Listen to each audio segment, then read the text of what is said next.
Hello my dear friend, अपने to channel पर रचना academy में आप सभी का स्वागत है। सीटेट का एग्जाम आपका 2 दिन होगा, 14 एंड 15। इसमें हम बात करेंगे ईवीएस के टैग वर्ड जो आप आसानी तरीके से क्वेश्चन को सॉल्व कर सकते हो और 30 में 30 पूरे मार्क्स ले आ सकते हो। अगर आपने ये चीज़ें याद रखोगे की पॉइंट, तो आपके 30 में से मतलब 28-29 मार्क्स आ ही जाएंगे अगर आपको ये की पॉइंट याद रहेंगे।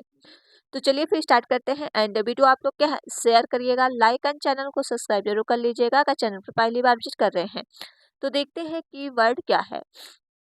जैसे कि आप इसमें देखोगे कि पॉजिटिव कीवर्ड क्या है जो आपके ईवीएस में पूछे जाते हैं। जब क्वेश्चन पूछा जाए कौन सा क्वेश्चन सही है, तब उस तौर पे आपको ये कीवर्ड यूज करना है।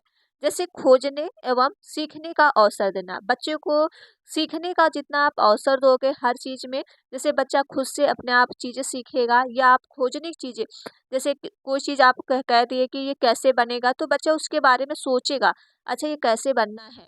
ठीक है, जैसे आप पेड़ लगाने को कहोगे तो बच्चा सोचेगा, अच्छा पेड़ में किसको लगाना है, मतलब किस तरह से लगाना है। पानी पहले मिट्टी खोदेंगे, फिर उसमें पानी खाद डालेंगे, तो चीजें खोजेगा। उससे आप सीखने का अवसर दे रहे हो, तो बच्चे क्या है, सीखने में अवसर देना ये हमेशा पॉजिटिव टैग वर्ड रहता है।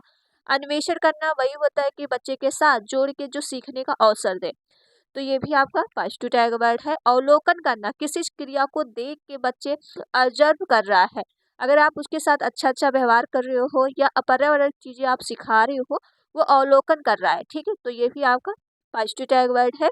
प्रश्न करना, बच्चे से आप जितना क्वेश्चन करोगे बच्चा भी आपसे उतना ही क्वेश्चन करेगा, तो उसकी रचनात्मक शक्ति और सृजनात्मक शक्ति बढ़ेगी।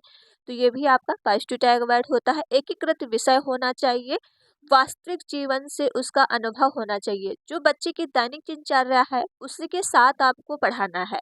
ठीक है, ये नहीं कि आपको उसके अलग से पढ़ाना। अगर उससे अलग से पढ़ाओगे तो वो चीज़ें आसानी तरीके से नहीं सीख पाएगा। तो उसके वास्तविक जीवन से अनुभव होना चाहिए, अधिगम का विस्तार होना चाहिए, पर्यावरण की सुरक्षा का भाव होना चाहिए। और पर्यावरण से जोड़ के बच्चों आपको पढ़ाना। और सुरक्षा भाव क्या, जैसे बच्चों को आप कहोगे पेड़ लगाने से हमें ऑक्सीजन मिलता है, पेड़ लगाने से फल फ्रूट मिलते हैं, तो ये चीज़ें आप बच्चों को सिखा सकते हो कि पर्यावरण से मतलब क्या होता है। तो ये सब आपके पॉजिटिव टैग वर्ड है। और देख सकते हो, सॉरी, ये आप देखोगे कि सेकंड पॉइंट हो जाएगा बच्चे की सृजनात्मकता शक्ति और रचनात्मक शक्ति को बढ़ावा देना। छात्र जो है क्रियाशील होनी चाहिए, ये भी आपका पॉजिटिव टैग वर्ड होता है। सामाजिक अंतःक्रिया, बच्चे को जो है सामाजिक से जोड़ के पढ़ाना है, पर्यावरण से जोड़ के पढ़ाना है, तो ये आपका जो है पॉजिटिव टैग वर्ड है। प्रजातांत्रिक का विस्तार करना, जैसे कक्षा आपकी होती है तो उसमें आपकी प्रजातांत्रिक होनी चाहिए।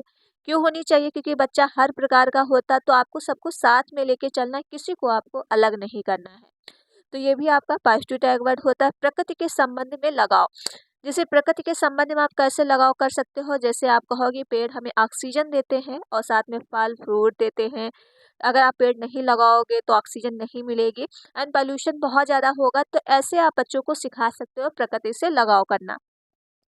साथ में परियोजना और प्रोजेक्ट के माध्यम से बच्चों को सिखा सकते हो कि पर्यावरण क्या होता है, और साथ में आपको प्रोत्साहन देना है। ये सारे आपके पॉजिटिव टैग वर्ड है। जब क्वेश्चन पूछा जाए कौन सा सही है, तब आप इन की पॉइंट को यूज करेंगे। अगला देख लो। और जिसने वीडियो अभी तक शेयर नहीं किया है तो प्लीज वीडियो को ज्यादा से ज्यादा शेयर कर दो एंड लाइक एंड चैनल को सब्सक्राइब जरूर कर लो अगर चैनल पर पहली बार विजिट कर रहे हो। अगला पॉइंट हो जाएगा कि बच्चे को दृश्य श्रव्य सामग्री की आप दोनों, क्योंकि बच्चा हर प्रकार का आता है। ठीक है, जैसे कि श्रव्य श्रव्य होता है, दृश्य होता है, जैसे आप जो बच्चा देख नहीं पाता, जो बच्चे सुन नहीं पाते, तो हर प्रकार की आपको सामग्री में रखना है। तो ये भी आपका पॉजिटिव टैग वर्ड हो जाएगा। व्यापक और विस्तार होना चाहिए। और त्रुटि, त्रुटि एक अधिगम का हिस्सा होता है। अब बच्चा अगर गलतियां कर रहा है, आप उस समय अगर टोक दोगे तो बच्चा दोबारा क्या है उस चीज़ों को रिपीट नहीं करेगा, तो आप समझ ही नहीं पाओगे बच्चे को कहाँ पे दिक्कत है। ठीक है, तो एक त्रुटि का अधिगम का हिस्सा होता है, ये भी आपका पॉजिटिव टैग वर्ड का अंतर्गत आता है। व्यापकता होना चाहिए, प्रकृति के संबंध में तथ्य होने चाहिए, दत्तिकार असेसमेंट होने चाहिए। ठीक है, जैसे आप दत्तिकार बच्चों को दे रहे हो, ये वैसे तो इसमें ईवीएस में पॉजिटिव टैग वर्ड है।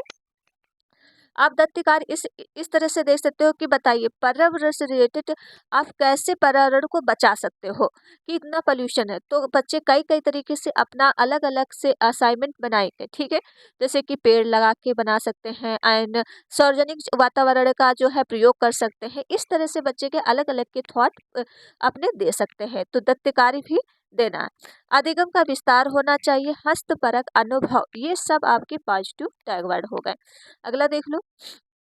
अगला हो जाएगा बच्चे की, एक सेकेंड, ये हो गया था, ठीक है।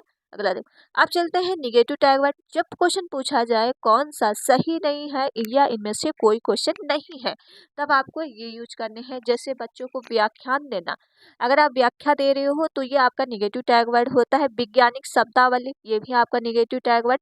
मानकीकरण होना चाहिए तो निगेटिव टैग वर्ड। रूढ़िवादी सोच पे विचार करना, ये भी आपका निगेटिव टैग वर्ड के अंतर्गत आएगा। पर्यावरणीय क्षति होनी चाहिए तो ये भी निगेटिव।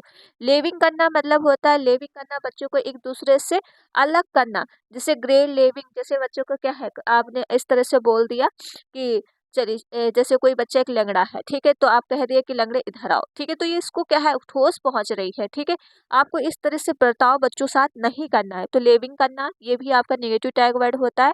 रैंकिंग एंड ग्रेडिंग देना, ठीक, किसी बच्चे को आपने ग्रेड ए दे दिया, किसी को बी दे दिया, तो ये चीज आपको क्या है, ये आपका नेगेटिव टैग वर्ड के अंतर्गत आता है। अगला देख लो। अगला हो जाएगा बच्चा जो है पुस्तक केंद्रित, शिक्षक केंद्रित नहीं होना चाहिए। तुलना और प्रश्नमद्धा करना, ठीक, ये भी आपका नेगेटिव टैग वर्ड हो जाएगा। रटना एवं कंठस्थ कराना, तो ये अब केवल मात्र ही, सीमित और डांटना, ये सारे आपका निगेटिव टैग वर्ड के अंतर्गत आते हैं। ये और भी पेडागोजी में आपका यूज कर सकते हो, ईवीएस में ही नहीं। देखिए ये ऐसे ऐसे कीवर्ड है जो आप हर पेडागोजी में यूज कर सकते हो।